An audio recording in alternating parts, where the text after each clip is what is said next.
Welcome, welcome back to Crafting a Meaningful Life. Are you having a meaningful life? Is this the life you want to live? Because the time to start is like yesterday, but if you didn't start yesterday, start today. And that's what we're here for. I have an amazing guest. Well, all my guests are amazing, but this guy I want to tell you about. So Cory Ivins is my guest today. And I met Cory about a month ago at the Silicon Slopes mental health town hall that we do with Promise to Live, which is an organization that really helps and reaches out to teenage suicide. So we knew we had that in common, that helping and lifting, because we were at the same event. And immediately he turned around, and I don't even know how we got introduced. I think we just did it ourselves, Cory. And there was this sense that I knew him, that I was connected to him, that we had the same vibration. And I just turned to him right off the bat, didn't I, Cory, and say, would you be on my podcast? I didn't even ask you anything about what you do or anything. I just will you talk with me? Mm-hmm. It was just That's like that. exactly how it went. Yeah. Yeah, and I loved it. I absolutely loved it. And I just love your smile. Like it's so easy and you're so inviting. And I think that was part of it is you're such a welcoming individual. And so having the opportunity to just say hello, how are you? And have it go from there without any of the weirdness, that Yeah. can There happen at was some of just these like events. zero weirdness. And Yeah. since then, we saw each other one other time, and it was like, oh my gosh, how are you? It was And we beautiful. don't even It was know each other, beautiful. but there's a Mhm. connection. And I think that I would like to maybe even start with that, Cory. No, I'm not. I'm going to start with a little bit about you so people have a little background about you. But then I want to move into what is it that when you find synergy with someone, how do you recognize that? And what does that say? So let's go back though, and let's tell people a little bit about you, what you do, who you are, where you came from, what was your puppy's name, all those things. Oh man. Well, how far back should we go? Well, you tell Um, me. no, my name's Cory Ivins, and I call myself a recovering rascal, but in a lot of ways, kind of a recovering nice guy, where I always thought I was performing for someone else in life Ah, and showing up for someone else. And it's not an uncommon thing for men these days to kind of experience something like that. You've got to look a certain way, be a certain way, be, religious or be, very soft and don't be, that version of toxic masculinity that everyone talks mhm. about. But that also kind of means that most men don't learn what real masculinity is at all, what it means to be a man, what it means to be a husband, a father. And there are so many men today that are growing up just playing video games or, not doing a whole lot Yeah. of anything. And my wife and I had a few years of just real struggle because we were really struggling in figuring out who we were and how we fit together. For the first 10 years of our marriage, we're just checking all the boxes, right? We got the really nice job, we bought the house, we had the dog and the garage and the cars, and we put all of our kids in all the soccer and sports, stuff, and we were doing all the things. Checking the And boxes. we were miserable at the Yeah. end of the day. So we at one point, we had about 3 years of a dead bedroom situation. It was really hard. Wow. And by the end of it, we were just waiting for one of us to say the D word, divorce. Yeah. But at that time we had, 4 children, and it was, Yeah. divorce kind of isn't an option in that situation because you don't want to harm those kids. You don't want to cause such a catastrophic event. And so instead of turning away from each other, we decided to turn in toward each other and do the work, to Wow. work on the relationship, show up authentically, have the hard conversations and dive deep into those Mm. parts of our relationship that we were avoiding. And so in doing so, we're thriving now. Life isn't perfect by any means. We're trying to build businesses and it's hard, but we're better than we've ever been. And that's been the biggest blessing. I love that. Yesterday I had someone come to my house and they were in the middle of trying to decide, do I step in deeper to this relationship or do I end this relationship? So much Mm. the same. And she said, Mary, I don't know how to step in. So I don't know. The very thing that you were talking about was what she was asking me about. Now I know what I told her, but I'd like to see from you, what does that mean when you're like this and you choose to do this? What kind of a process is that, Cory? Yeah. Well, what I find is most often where most of the pain and the worry and the anxiety and all of those feelings come from is from uncertainty. And so the key word from what you just said is, I don't know how to step into that relationship. You're missing a piece. You're missing something. And so Yeah. um, you're either missing knowledge, you need to know something, or you're missing action, you need to do something. Mm. And without one of those two things, you're just living in a world of uncertainty. And the tool that they might need is something like how to create certainty in the relationship, how to create that trust, how to bring peace to that part of the relationship that she just doesn't have right now. And so Wow. I would start to dive into that just a little bit. Like, what don't you know? Let's figure that out. What don't you know? That's a great place to start. What don't you know that you want to know? Hmm. And I think that that's always a second vulnerable question is that what don't you know? Well, you know all these things, but what do Hmm. you want to know? People are like, well, I don't really want to know about that. Well, that's a good follow-up question, Yeah. right? Do you really want to know? Because if you Yeah. know what to do and you don't do it, you've got to live with that. That's And a then lot of there's the other responsibility. question of not only, but what do you not want them to know about you? What are you still wanting to hide? Yeah. For me, that's one of the biggest questions is what is it that you still want to hide? And you Hmm. realize that you're not only hiding it from your spouse or your partner in a relationship, chances you've been hiding that from everyone. Yeah. And the bigger aha is that you've been hiding it from you, that you don't want to look at it. Right. Yeah. That's really That's hard. a big step for you and your wife to make that decision. How many years into the marriage were you? 10? Yeah, we're about 10 years in. So Yeah. we were very established in our marriage. And you had a lot of patterns, a lot of old stuff that you had to walk away from and choose something different. I think that's the biggest thing that's hard at that point is that, okay, this has been what I've always been doing, kind of that definition of insanity. I keep Hmm. doing the same thing. It's going to still be awful. To, Yeah.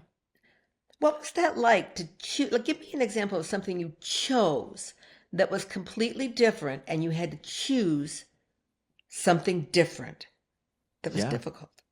Oh, I mean, there were so many things. It's really hard. I'd say maybe one of the simpler ideas that had to change was, well, for the 3 years that we struggled, really struggled, we weren't changing behaviors. We were just trying to do them harder, if that makes sense. So in our coaching, what we call it is thinging harder. So you don't change the behavior, you just white knuckle and you squeeze harder and you just keep on going, Yeah, yeah, thinking it's gonna yeah. fix it. It doesn't fix anything. And one of the ideas I had to change is that my performance at home. So how effectively was I able to make the money or Ah, do the dishes and vacuum the floors and take care of the kids and do bedtime and all those things? That's where I was putting all of my worth. And so I thought that doing all those things as perfectly as I possibly could would mean that my wife would love me more and that it would fix things. And because I was, look at me, I'm showing up, I'm doing all this stuff. mm, And it didn't work. wow. What a great thing at your age, Cory, to step into the understanding of that you were a checklist doer. And if you do all those things, you've got this made. I was Mhm. in my 50s before I realized that Wow. that what I did not create my worth. my value. And I felt like I wore this giant post-it note on me. Like, and sometimes I had to get it on both shoulders so everybody could see what I did. Mhm. Oh, and then did you check out my back? I've got more things I did on my back. You know what I mean? And the big one I would wear right here in the middle of my forehead. You know what I mean? And Yeah. when you finally just take all those post-it notes off and stand there, what is your worth? Mhm. Mhm. Well, and if you were stripped of all your titles, what would you Yeah. be, right? So we all wear these badges on us, right? We're entrepreneurs, we're truth tellers, we're best friends, husbands, wives, mothers, fathers, daughters, right? And we have all these titles, but take that all away and what are you? Yeah. And for a lot of people, they have no idea. Yeah. Exactly. One of the things I think is very interesting about this process that you went through, Cory, is that you did it together with your wife because it is, in order for it to work in a relationship, now you can work at that on yourself, but in order for it to work in a relationship, you have to have equal commitment and the timing has to be the same. Tell me about that. How did that come about for the two of you? Yeah. I mean, it didn't come about in the traditional sense. I have a quote that I heard from a friend that said, couples therapy is for healthy couples, not sick ones. And I Okay. love, love, love that idea because a lot of couples therapy that I've, experienced or had friends experience, it's like that's where you air out all your grievances and your dirty laundry and you have the fight kind of, with a mediator. And I'm like, why can't It's you a just fight with a mediator. yeah, that's what it is. And how is that going to help anyone? And another thing, I And hate you're the way looking you for arrange the shoes. justification. Huh, aren't I right? Yeah. And if you don't find a really good counselor, that counselor is going to end up siding with one of the Yeah. parties, and that doesn't help anyone. So a lot of times, if you're feeling like your relationship isn't where it needs to be, that's an indicator that you need to go first. And my wife and I were both feeling Yeah. it, but I knew I had the responsibility to go first. I knew it. And so I did. I went and found the help. I read the books, I got the coaching, I did all those things to start the process of mending our relationship. And as I just started doing the work, she followed suit because Ah, all of a sudden she has permission to do the work too, right? Like she can trust that there's an effort being put forward. But if you don't go first, chances are it'll never happen because you're not giving the other person any kind of permission to do the work that they need to do, even if they know they need to do it. How can they trust yeah. that work's going to pay off if they don't see the other person putting in the work and putting in the effort? And so if you're the one feeling for some reason that your relationships need work, go first. Go first is the thing. That's the Start best the piece work. of advice I've heard in a long time. Got to go first. That's really true because we see others and their faults so easy and we shield ourselves from seeing ourselves. Hmm. And just go first. Yeah, right. That's as And don't revolutionary as Mel Robbins let them. Okay, that's as yeah. revolutionary. You need to write a book just on that. Go first. That needs to be the title of your book. That's Go first. actually what my wife and I want. We want to get a matching tattoo at some point, and we want it to say "Let them," because we've had Yes. so many experiences in life where we're told that we're the problem in certain areas, or that we don't fit in, or we're just judged for whatever we have decided to be. But guess what? We decided to be that through the hard parts of life. And Yeah. so, like, I dare you to try and change who we are now, because this is what works. And it's Mm, working really, really well. really, really You well. know. And not there are a lot of people that do not agree with our approach. Really. Yeah. Yeah. And so they haven't seen that by their fruits you shall know them. I mean, by, this great relationship you have, that you have shown that it's possible and what we Yeah. did worked. I mean, there's still people are going, eh. Yeah. Well, I mean, Really? we live a little crazy. We're a little less organized, but there's a lot. We have to let some stuff go. It's just not a priority for us. And some people are like, "What do you mean that's not a priority?" And we're like, we're barely hanging on. So we're gonna focus on these core things, but that might mean that like across the weekend or something, we don't clean the house the way we need to, because we need to focus on some of our kids and some of the struggles that they're having. And time with them is more important than the dishes being done, or, everything being vacuumed, or the lawn being mowed or something. And, I definitely get the looks in the neighborhood, like when our I weeds are get growing that. through, but it's okay. It's all right, you Bless you, my know? son. Really, So, seriously, I just think that is just phenomenal.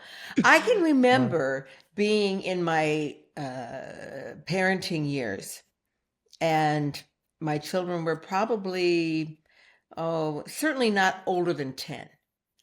And I was obviously very much in the business and doing my thing. I stopped at a friend's house in the middle of the day, and I rang the doorbell. I was dropping something off. Can't remember that part because that wasn't the important part. I went in. She yelled, "Come in," and so I came in, and the first thing I could see through to her kitchen, and she had a pile of dishes in the sink.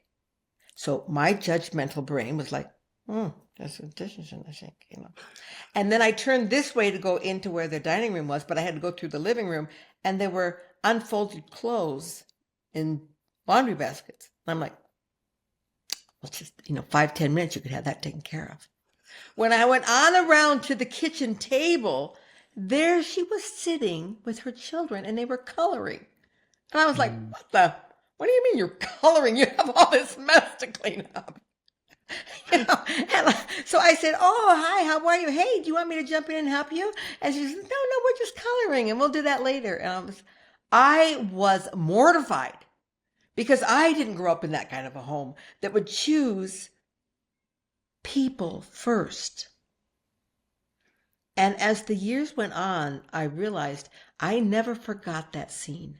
Even Mm. now, 40 years later, I remember that scene. How judgmental I was. But there was such a piece of me, Cory, that wanted to be able to choose the same. I knew even then that that was who I wanted to be. But my old tapes and standards did not let me choose that. Mm. And you have. What a gift you are for others. Not easy. No, because there are people like me going to walk in and see it. But not you today. Not you Not me today. today. I would have Oh, I love it. I love it. been. Well, and imagine, I mean, that's just a little thing, right? Keeping your house clean and, Yeah. prioritizing your kids over the chores and things like that. But it can get really, really hard. It can get down to your faith. It can get down to, Ah, keeping commitments. That's one of the biggest ones for us is, if we say something, we're going to do it. And even if it's not entirely beneficial to us, like if we're saying we're in. And there have been a number yeah. of people that we've lost in our lives, in our relationships, because we'll make a commitment, and then the day before we do the thing, or whatever, plans change. Hey, we're not going to do it this way, we're going to do it that way. And it goes against kind of our moral code, because we Yeah. made a commitment. We're not going to make those changes, and we're like, sorry, then I guess we don't participate. And they're like, what do you mean you don't participate? And we'll just say, look, we made a commitment, and that commitment looked like this, and that's what we all agreed to months ago. Yeah. And so if we're gonna be wishy-washy like that, if we're gonna make that last minute change, then I guess we're out. Oh, well, you're bad people. No, we're trying to keep our commitments. Especially because, you're a busy lady, and I find myself busy as well. And so if the event changes from this day to that day last minute, I'll be like, I literally can't attend because I'm Yeah. going to another thing tomorrow. Well, Absolutely. what about my thing? Your thing was supposed to be then. Today. Exactly. Well, that's not fair. Let me tell you what's not fair. So, yeah, it's Cory, hard. I now all of my friends know that my family comes first. Mhm. And if something comes up with my family, I didn't know that's my granddaughter's play. I'm not going to be able to attend. People know. They don't even fight with me. They're just like, Oh, I get it. Okay, it's your Yeah. family, you know. Or if I'm looking on my calendar, well, I can't attend that day because um, this is my son's birthday and we have this thing planned. It's always on his birthday, blah, blah. And they don't even fight with me anymore. But Yeah. that's a new thing for me. Hmm. I didn't Well, do that when I had my company and when I was working. I took care of all those commitments first and then what was left over.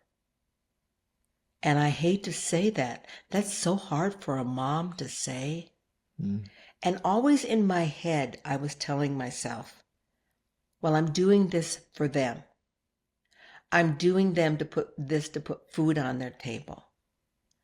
Um, I, I always justified it that I was building a business for them. mm, And there's still some truth to that, Cory, but now in this age of my life, I'm able to say, really? Or would my kids have been fine living in a smaller house? Would my kids have been fine making less, not doing the vacations we took, if mom had been there? mm. And I didn't have the option of a husband that could provide. So this was me, and I felt the weight of it. And there's no such thing as regret. It's one of the worst of the human emotions. I Yeah. cannot go back, but I can say now and speak to people, please don't wait until you're 60 to learn this lesson. Don't have to save the money for the therapy for your children. You know what I mean? We definitely are going to need it. You know what I mean? Like you're gonna set up a trust fund and a Yeah. therapy fund. Yeah, it's true. Yeah, it's true. Oh And, my goodness. this was probably even just 3 or 4 years ago that I went on my second son and I went on a long hike and together. And it was what he gave me for my birthday. Mm, And so we were gone for like 5, 6 hours, just the two of us. And he said, so we started talking about his growing up years and what were the most difficult things. And he said, Mom, it was just never knowing if you were going to be home at night. mm. Because as a caterer, that's when your events were. And I just wondering where you were and what was more important than me. To hear that out of the mouth of a 40-year-old. So it's why I do what I do, Cory. I want to short circuit the process for Mm. people. I love I want that. them to hear that they don't have to wait until they're 60 to change their marriage or do a gray divorce. That you actually stepped into this at such a young age, for me, relatively young, you know what I mean? It's the pup. Before you were a full grown, mature dog. And you actually changed. That's that's hope for everyone. Mm, thank you. And Mary, I love you for your story, for that what you just shared, because you had every opportunity to say, what do you mean? That's not fair. Look at how hard I worked for you. Look at all the things that I did for you. Look at all the things, like again, the post-it notes, right? Look at this checklist of all It's the great just, stuff.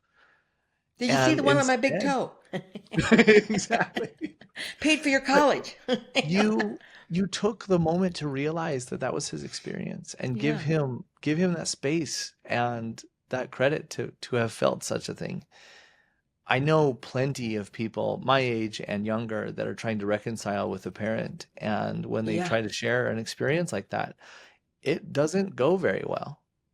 There's not a willingness to accept and to hear and to even just say, "Hey, like I'm an imperfect person. I'm sorry that this was your experience. Like this was what I tried for, but I hope you can forgive me." That's not the conversation. It's, what do you mean? I was a great parent. I was all these wonderful things, and it never really, you never really get that reconciliation. And guess what? Yeah. Every parent's going to have that reconciliation Oh yeah, moment. we all have that come to Jesus, whether we think we're going to or not.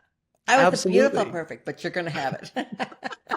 Get Exactly. back. So huge kudos to you. Uh, Huge kudos to you for doing that and having the heart enough to just listen to that, and receive it. Even if sometimes you might disagree with with how it went down, but to just be there and hear his heart, yeah. as it And means then just to so pull much. him in and hold him. Just hold him. Yeah. It's never too late. It's never too late. And I thought I was being such a good mom. And I think that the thing that makes it so much easier now to do that is that it took me a long time, Cory, but I have learned that the greatest gift that I can give myself and others is the gift of vulnerability. Hmm. To be willing to stand naked and to allow others to see all the things, and then for me to look at them as well. That's the gift. Yeah. That's the gift. Yeah. And that's what you and your wife had to come to. Mm-hmm. Mm-hmm. You had to be willing to say, this is me, and work from that point rather than the pretend point, the hiding point, But you had to Right. strip it all away and look. Yeah. Yeah. And it was such, I mean, it's terrifying, especially if this is your first time doing it, in your Oh, in your right. 30s, 40s, 50s, and this is your first time really Yeah. being authentically yourself and kind of bearing everything without, well, and just hoping that you're received for who you are. And like, Megan and I, we had an opportunity to say no, no, thank you, because we got married on totally different terms. We got married in a totally different way, Yeah. and it would have been so easy to just say, well, you're not the man that I married, or you're not the woman that I married. It would have been so easy to do that, and we didn't. We chose love and we chose trust over everything, the good, the bad, and the ugly. Yeah. And it was such a blessing. And that's how you've got like that ride or die, thick or thin partner, is when you can be completely yourself and perfectly imperfect Yeah. and still have that person say, I still love you. I think that's the greatest gift we can give each other. That Yeah. safe place where we stand naked, emotionally, physically, spiritually, mentally, socially. I don't really have friends. I just pretend like I do. I mean, when we can say those things to our partner, do you know what I mean? Hmm. That and have the very things, Cory, that I thought people would reject me for if they knew are the very things that have drawn people to me. And I wonder, is that not what happened with you and your wife? The things that you feared you would be rejected for are Yeah. the things that bound you together. I mean, our weaknesses are very similar weaknesses. We're entirely different people. I'm kind of a puppy. I'm a golden retriever of a person, and she's definitely You the are. black cat. She's she's definitely that. But we find ourselves, and it was kind of like, oh, you're broken too. That's cool. Like, let's be broken Yeah. together. Yeah. I don't Uh, have to try and keep up with this perfect person. mm-hmm, mm-hmm. I Well, love and it that. shows, and a lot of the, we go to events all the time, and you can tell the difference of the people that are wearing a mask, they're wearing a persona and pretending to be something they're not, and then that person that's just them, and you just love them, and they're gonna be a little brash, or they might swear a little, or they might, do some weird stuff, but Oh, you that love would be them like for me. it. Okay, fine. Me too. Me too, But it's one of those things where you just got to show up as you. You got to be there, years ago, well, only a few years ago, I got like my first tattoo. It's on my arm. It's probably too bright to see, but I can't see it. What um does it say? Yeah, it's a bird with arrows, and it represents healing and wounding and coming home safe and a whole bunch of other things. And I I got love it that. as an active member of the Church of Jesus Christ of Latter-day Saints. But I got it because it meant something and it was important to me. And Yeah. guess what? You get judged a whole bunch when you're wearing tattoos at church. Yeah, that's true. That's true. Yeah. But like I believed it was for me. I believed it was the right thing. And interestingly enough, I don't know if you follow like some of the church stuff that happens, but like they changed some of the standards for the youth about a year later and all the tattoo stuff was removed. And I'm like, okay, Really? cool, I pass. didn't know that. I didn't know that. Yeah, so it was really interesting just how that all played out. So I'm like, you know what? There's a big difference between culture and doctrine, and so let's keep Yeah. it going. Let's Yeah. see what we can do. But Absolutely. it's showing up as yourself and doing what you believe is right, and it's really a doing what is right in spite of the consequences. Yes. Boy, are we faced with that now. Yeah, Doing what is right in spite of the consequences. yeah, Yeah. It doesn't matter which side of the political aisle you stand. You are choosing to do what you believe is right, no matter what the consequences, yeah, knowing that half of the country disagrees with you. So if I post something on my social media, I know that half of the people that follow me aren't gonna like it. yeah, yeah. Well, and and again, and they might unfollow me, you know what I mean, or anything, but you they just might. choose to say something because I refuse to not say something. I refuse to be less than what I believe and I'm willing to stand for. Yeah. Yeah. 100%.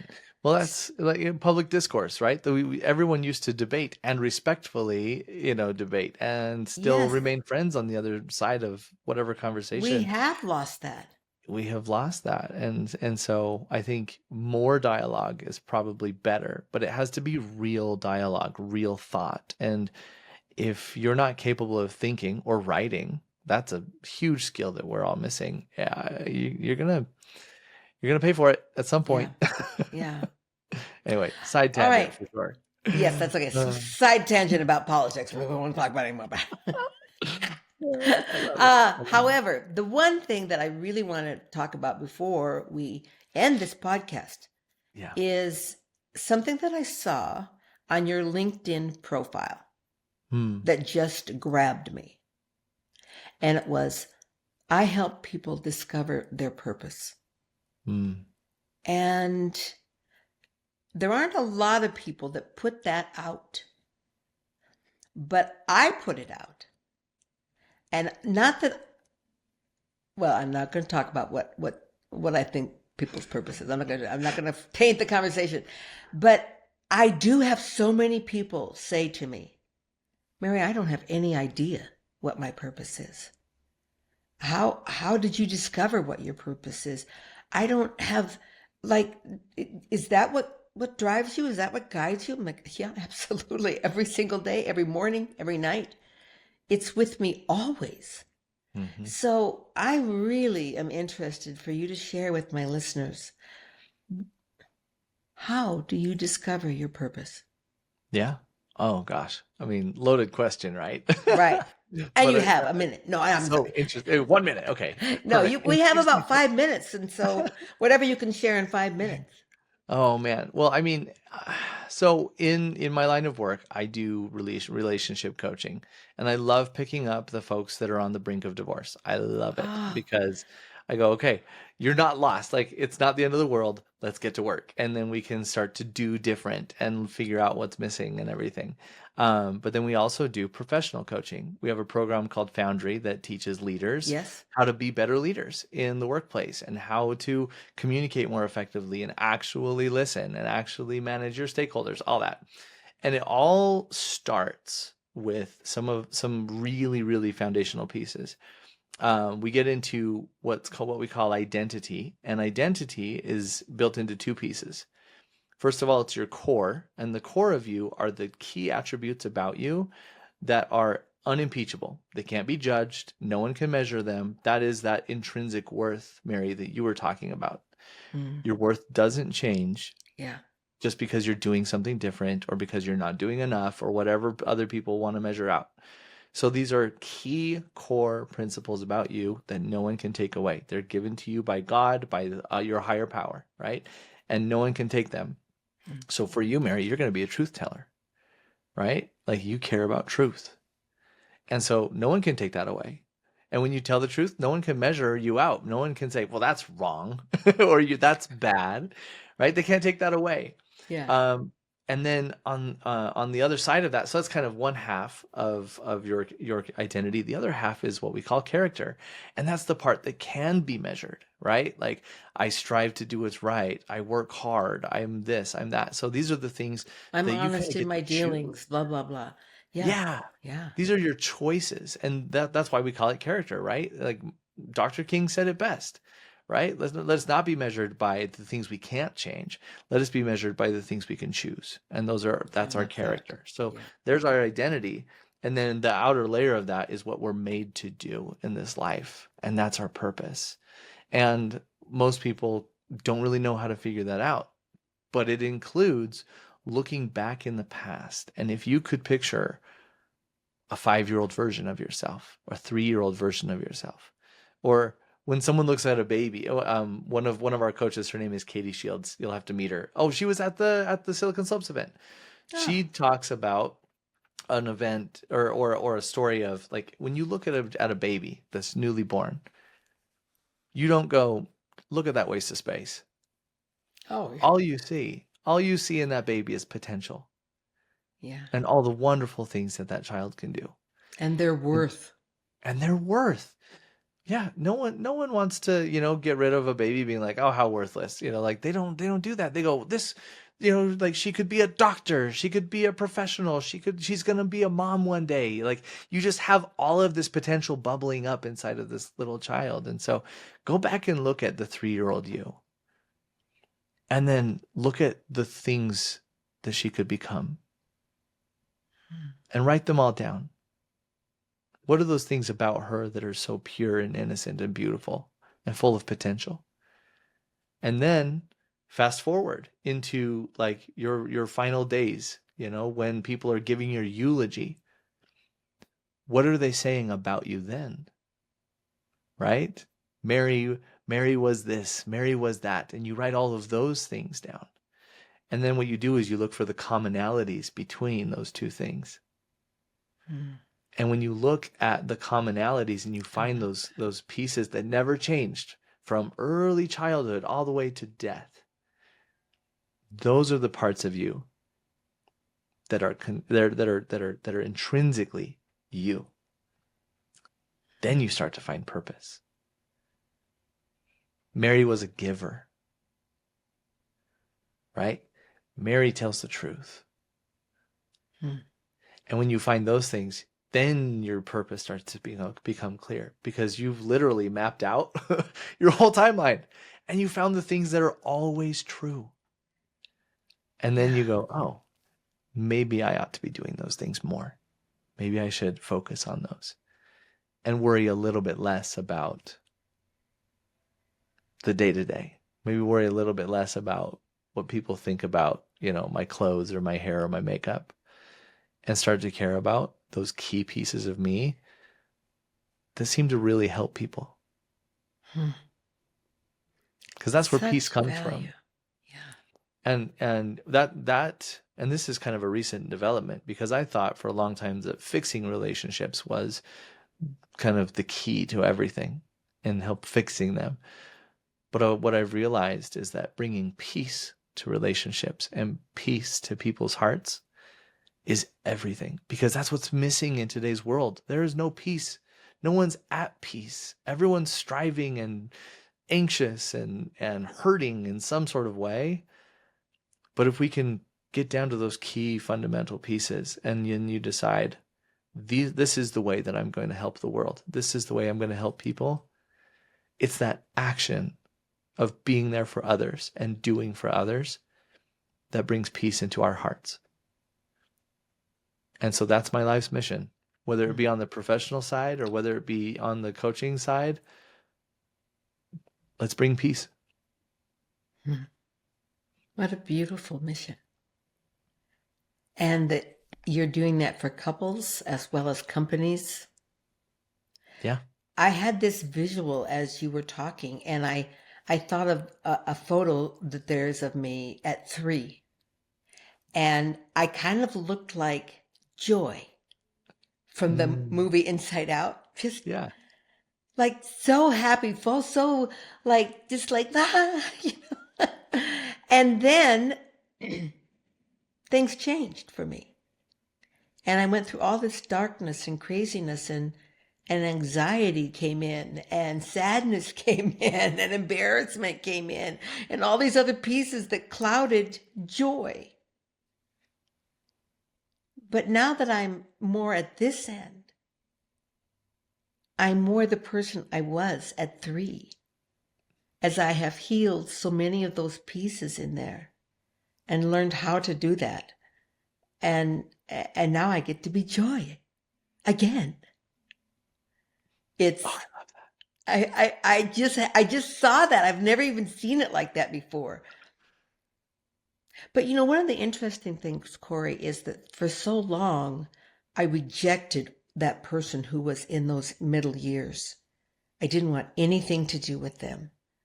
And I didn't like them. And I just thought, how fast and how far can I get away from this person? And it was just recently, maybe in the last 2 or 3 years, that I finally realized that person I've been trying so hard to get away from, wow, she was incredible. Look how strong she was. She survived all the bullying. She survived all the abuse. She survived this. She was incredible. She was such a badass. You know what I mean? Oh my gosh, Yes. I love her. And I never saw that before. I spent my whole life trying to get away from her. And how that I just love who she is and was, that brought me to this point of joy again. Mm. Yeah. Mary, that's beautiful. And she pursued you for all those years and never gave up on She you. never gave up on me. Little Joy was just coming as fast as she could. I'm coming, Mary. I'm I'm coming. coming! Oh, I love that. That's The beautiful. one thing that I know about my purpose in this life is that my purpose is to be my very best self. Nothing more is required. Nothing less either. Just Yeah. every day I think about when I get up in the morning, what my day looks like. How can I bring my best self to this situation? And when I lay down, I do kind of like, I brought my very best to all those things. I love that. Thank you, Mary. And when we are being our very best self, the reason it's not narcissistic is this. When you are living in your best self cannot stay turned inward. Nope. Your best self turns out because you want the same for everyone. Yeah. You don't want to keep it for yourself. That's not your best self. No. Your best self is to lift others. And that's what you're doing, Cory. You've learned these lessons and now you've turned outward. I want to help others. I want to help other couples find this joy. I want to help corporations use these same principles to create this joy in their companies and where they're spending 75% of their lives. Yeah. So thank you for turning outward. Thank you for having this What's your conversation. one? It's everything. It's It's, everything. it's everything. Yeah. Okay, we're way past time, but I'm going to ask you one more thing because Yeah. I think I just love all your wisdom.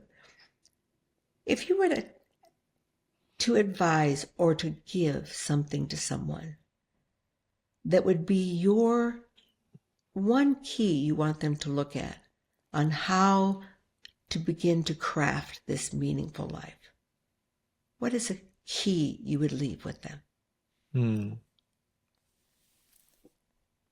This might sound counterintuitive because it might be something like build a plan, put together goals, or do something like that, right? I would say learn how to be present because that's where your peace comes from. Mary, you do that every day, right? Like, how can I bring my best self? How can I live like today the best day? You're not thinking about what happens tomorrow. You're not thinking about what happens a month from now. It's how can I be here today for the people that I meet today? Hmm.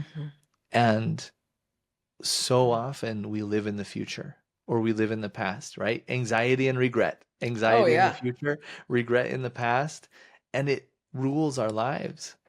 Yeah. But if we can understand that this path that we're on, it's rocky and it's bumpy and it's full of, scary forests and tall cliffs and everything.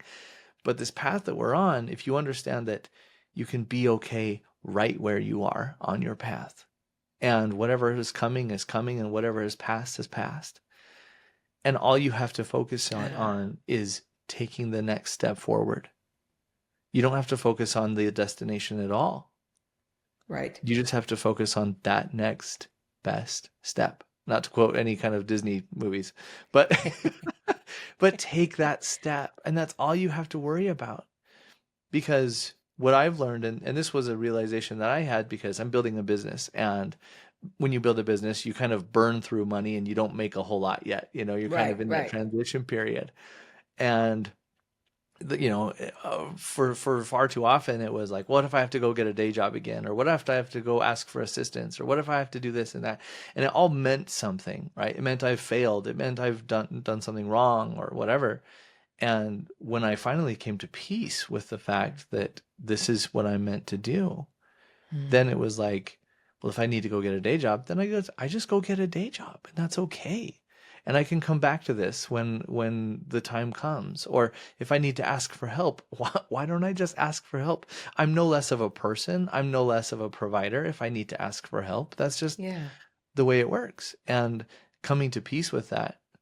And you can apply that to pretty much any problem in life, right? If you need to pivot, if you need to make a change, then just make the change. It doesn't mean you failed. In fact, I posted yesterday something about the fact of us being so focused on success and failure in today's world is a huge problem, because every time we have to pivot, make a change, we call it failure. And we talk about failing fast or fail often. And I'm like, Yeah. wait, wait, wait, wait, Yeah. wait. But we're moving forward, right? Yes. Yeah. So Through that's not failure. failure at all. That's not It's failure. not. We're just learning as we go. And What's we're the learning quote? what works. I either win or I learn. Yeah, that's it, Yeah. And what if, because I mean, we really don't succeed until we're dead, because we're still going, Yeah. right? And so, like, and I've had that moment where it's like, oh, cool, like I was part of a 1%, like I was a 1%er for 2 years, and it felt incredible. And I bought the house and I did all the things, and I'm like, look, we've made it. Uh, And then I realized, nope, there's so much more to go. And like, and I could have plateaued right there, but I didn't, because the opportunity for growth, like the fact is, the path never ends until our heart stops beating. So mhm. we just got to keep moving. So the make it mentality and the success mentality and the failure mentality is kind of a mistruth. It's misleading, because we're simply on a path. And if we're better yesterday than we are if we're better tomorrow than we are today, that's a win. That's a And win. let's take that. And Mary, that's your win. That's what you said, right? Like Yeah. when you put your head on that pillow and you showed up as your best self, Yeah. that's your win. And if I didn't, that was in the past. Yeah. And I don't have to carry it into the future. Right? If for some reason I didn't make it to the gym, I don't have to beat myself up. I can just say, well, it's a good thing I'm going today. Exactly. And, Exactly. if I, didn't make it to an event that I had promised somebody, Hmm. I can be sorry for that, but I don't live in regret, because I'm going to show up for them in a different way. Right. And I'm going to do that today. Yep. And that's Mary moving forward. Mary moving forward, Cory and Megan moving forward. And Mhm. everyone, you're offering everyone this gift. Cory, thank you for being with us, and your wisdom, your joy that you're living in. It's obvious, and your ability to share and desire to share with others. I think that's such a wonderful thing. And as I say goodbye to our listeners today, that your piece of advice to live in the present, not the past, not the future. I like that. That's regret. That's worry. This is joy. Yeah. And this is where your purpose is found and brought every single day. Yeah. Thank you, Cory. Oh, And thanks to all of my listeners for being here to hear this wonderful man. At the end of this podcast, you'll have links how to find him, how to follow him, how to, where his company is, so that you can actually, if you're struggling in your personal couple relationship, this is a guy who's walked the walk and talks the talk. Yeah. So thank you all for being with us today. And may this week be a week of crafting your most meaningful life every single day. Namaste. Namaste. Crafting a meaningful life.